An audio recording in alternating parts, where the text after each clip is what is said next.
Citizenship amendment act নিয়ে মন্তব্য করেন প্রামাণিক। পরিষ্কারভাবে বলেন, ধর্মীয়ভাবে যারা লাঞ্ছিত অপমানিত হয়ে বিশেষ করে বাংলাদেশ, পাকিস্তান, আফগানিস্তান এবং শ্রীলঙ্কা থেকে ভারতবর্ষে এসে আশ্রয় নিয়েছেন তাদের নাগরিকত্ব প্রদানের জন্যই এই আইন প্রত্যয় করা হয়েছে। তিনি পরিষ্কারভাবে বলেন, এই আইনের মাধ্যমে কারো নাগরিকত্ব কেড়ে নেওয়ার কোনো বিষয় নেই, নাগরিকত্ব দেওয়ার জন্যই এই আইন। ইতিমধ্যেই এই আইন সংবিধানে পরিণত হয়েছে। সুতরাং পশ্চিমবঙ্গের মুখ্যমন্ত্রী মমতা বন্দ্যোপাধ্যায় যদি এর বিরোধিতা করে তাহলে তিনি অবশ্যই আইন মানছেন না এবং সংবিধানের বিরোধিতা করছেন, যা সাধারণ মানুষ মেনে নেবে না।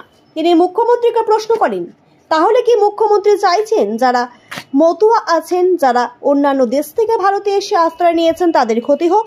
কেন্দ্রীয় সরকার তা চায় না। গোটা দেশের পাশাপাশি বাংলাদেশেও সিএ লাগু হবে। তিনি দাবি করে বলেন, যারা ধর্মীয়ভাবে প্রতারিত হয়ে ভারতবর্ষে এসেছেন তাদের নাগরিকত্ব দেওয়ার জন্য এই আইন। এই আইনের মাধ্যমে কারো কোনো রকম ক্ষতি হবে না, কারো নাগরিকত্ব যাবে না। বলছি, আজকে হাবড়াতে মুখ্যমন্ত্রী বলেছে যে এ রাজ্যে সিএএ চালু হতে দেবে না, এনআরসি দেবে না, কোনো ডিটেনশন ক্যাম্প হতে দেবে না এবং বিজেপি পুরো ভাওতা দিচ্ছে সিএএ নাম। দেখুন, প্রথম কথা বলবো, এখানে আপনাদের সাংবাদিকতা যারা করছেন কিছু ভালো সাংবাদিকও রয়েছে, আবার কিছু এমন চ্যানেলের সাংবাদিক রয়েছেন যারা রাষ্ট্রবিরোধী। তো স্বাভাবিকভাবেই এক একজনের প্রশ্ন এক এক রকম হবে, কিন্তু আপনারা প্রশ্ন যাই করুন না কেন, আমার যেটা উত্তর সেটা হলো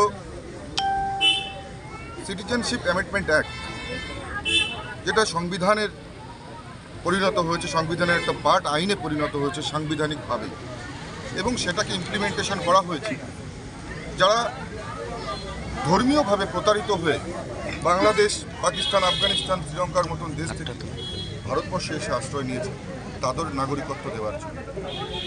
এখানে কোনো রকমভাবে কারোর নাগরিকত্ব হরণ করবার বা ছিনিয়ে নেবার কোনো ধরনের প্রশ্নই নেই। মমতা বন্দ্যোপাধ্যায় যদি এই ধরনের মন্তব্য করে থাকেন, আমি বলবো মমতা বন্দ্যোপাধ্যায় সংবিধানের অবমাননা করছে। মমতা বন্দ্যোপাধ্যায় আইনকে মানছেন না। আইনকে না মানা মানে সংবিধানের অপমান করা। তার মানে মমতা বন্দ্যোপাধ্যায় কি চান?